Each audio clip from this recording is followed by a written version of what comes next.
অনেক প্রকারের শাক যদি একসাথে মিক্স করে রান্না করা হয় তাহলে অনেক মজা হয়, খুব টেস্ট হয়।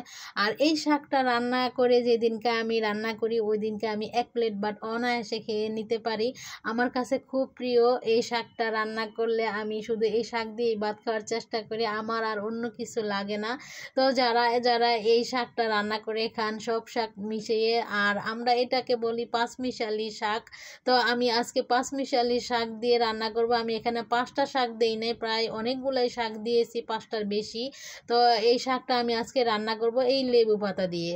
তো আমি শাকগুলা আমি কেটে ধুবো না, ধোয়ার পরে কাটবো। এখন আমি ধুয়ে নিয়েছি শাকগুলা, ধোয়ার ভিডিও করি নাই। তো আজকে আমি এই যে শাকগুলা এই যে এইভাবে কেটে নিব, কুচি কুচি করে সবগুলা শাক আমি কেটে নিব। অনেকগুলা শাক কিন্তু আমি নিয়ে আসছি, আপনাদেরকে একটা একটা করে দেখাইছি। এখন আমি সবগুলো একসাথে ধুয়ে নিয়েছি, তো আমি এইভাবে কুচি কুচি করে কেটে নিব। আর নিজের অজান্তেই জানি কবে আমার এই শাকটা এত প্রিয় হয়ে গেল। শাক দিয়ে প্রথমে দুটো ভাত খাইলে আমার কাছে খুব ভালো লাগে।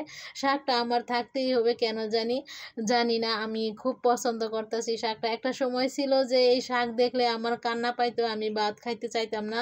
কেন আমি শাক দিয়ে ভাত খাবো, আমার কাছে ভালো লাগে না, আমি কি গরু নাকি?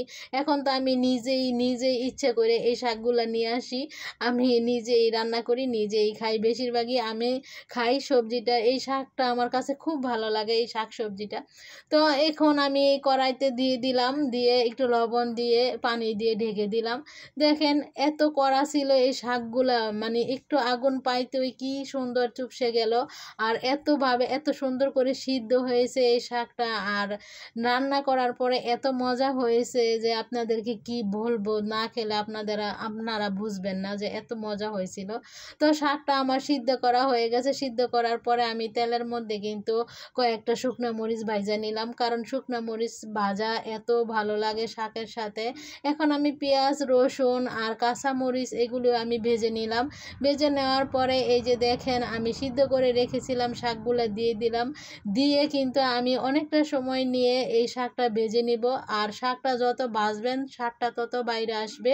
তো আমার শাকটা ভাজা শেষ। এখন আমি নামানোর একটু আগে ওই যে লেবু পাতাগুলি আনছিলাম ওই লেবু পাতাগুলো দিয়ে দিলাম, দিয়ে হালকা একটু নাড়াচাড়া করে আমি শাকটা নামিয়ে ফেলবো। লেবু পাতা দিয়ে কিন্তু বেশি নাড়াচাড়া করা যায় না, তাহলে তিতা হয়ে যায় শাকটা। তো আমার শাকটা আজকে রান্না করা শেষ। আর আমার রান্না করার পরে আমি ভাত খাবো। এখন আমি ভাত নিয়ে নিলাম, গরম গরম ভাত। সাথে শুধু শাক না, সাথে সাথে এই যে শাকের সাথে এই যে শুকনো মরিচ আছে, আবার আছে এই দেখেন ভাজা মাছ, খুব প্রিয়। আর মশমশা করে আমি মাছগুলা ভেজে নিয়েছি, তারপরে পেঁয়াজও ভেজেছি। এখন আমি মাছের তেল দিয়ে প্লেটটা পরিবেশন করে দিলাম। ভিডিওটা আছে এই পর্যন্ত। আল্লাহ।